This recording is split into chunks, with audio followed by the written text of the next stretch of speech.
Gośćmi Filmwebu są dzisiaj członkowie legendarnej grupy Dead Can Dance.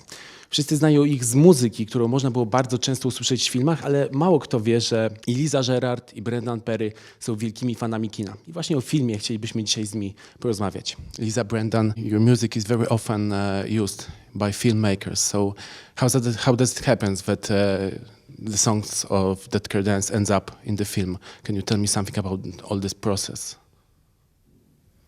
Well,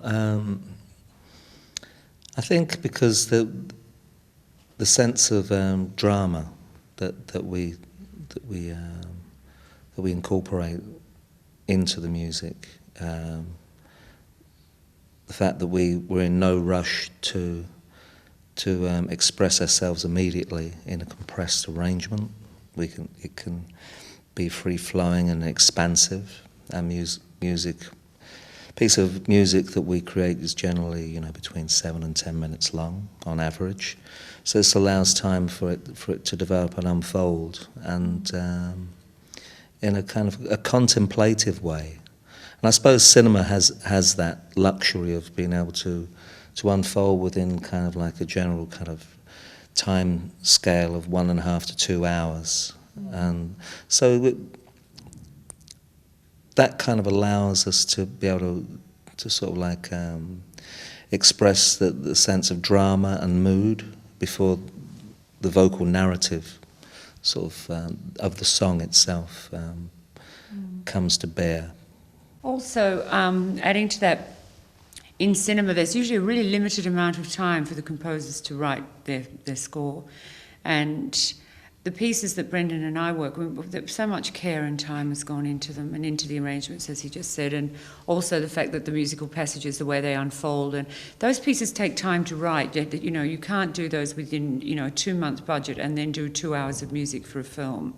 And often, the director wants a piece that is the core tissue of the work, that really takes people to another emotional level, and to turn to something, to have something to turn to, like an album piece that is semi-song form but not song form, doesn't have a formularised arrangement, as Brennan just said, is really lends itself to open up the deeper layers of the story sometimes. So they tend to turn to those pieces. Plus there's a lot of musical passages in the work that we do without voice, and that is also a plus because often they don't want to use singing. Your probably most frequently used song is The Host of the Seraphim. What is the story of this song? Well, when we wrote that piece, we'd been to see the Bulgarian singers. Mysterio de Bulgaria. Trio Bulgarka. Yeah, Trio Bulgarka. The Hackney Empire. And I remember we were totally blown away by their voices and the sheer joy and celebration in that work. And it was very soon after that we actually started working on that piece. And I'd been practicing their vocal techniques and really wanted to do something that burst out in the same way, this extraordinary kind of bursting into flowers of song form that was almost, it was secular in itself, but had a kind of larger than life, sort of almost kind of sacred kind of sound to it in the way that they did. And Brendan he's always been quite intuitive with the music, and he was kind of working on these notes and chords, and I thought, I might try that, singing with that. And it just happened really quickly. It happened basically in one day. We were just, playing around in the flat, and we got the first half of the arrangement in one afternoon. Yeah, it was beautiful. We had a lot of problems with it in the studio, actually. We scored it for... we had a very small budget, so we scored it for like 6 string players, I seem to recall. And it just wasn't sounding right, and it almost never made it onto the album, Serpent's Egg, wasn't it? Yeah. And John Rivers, bless him, still believed in it, and you still wanted to push it through. Yeah, so I love the piece. John did an alternative mix which seemed to work really well. Yeah. In the end, I would like to ask you, have you ever been inspired by movies when you are composing your music?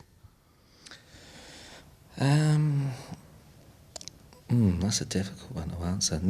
I wouldn't say directly, but subjectively, yes. I remember years and years ago we went to see The Mission, and they had an opening to the film which had helicopters that were coming in, and I remember him being really moved by the sound. Oh, the Apocalypse Now, you mean? Yeah, Apocalypse, Not the yeah. Mission, it was Apocalypse Now, Yeah, sorry. yeah. And at that time he was working on a piece called Fatal Impact, and that sound had found its way into that piece of music. So there's definitely something that, because when Brennan writes, he has such a visual connection with music. It's very visual and sort of based on kind of mythological kind of visions and imaginings and kind of that kind of poetry. And yes, I think he does actually, has got a gateway that definitely comes through from when he's reading something. Some of my biggest influences have been film composers, actually. Nina Rota. Nina Rota and Satyricon, especially. John Barry has been a big influence, and also Popol Vuh, Aguirre Wrath of God. I think Aguirre Wrath of God is probably my favourite film of all time.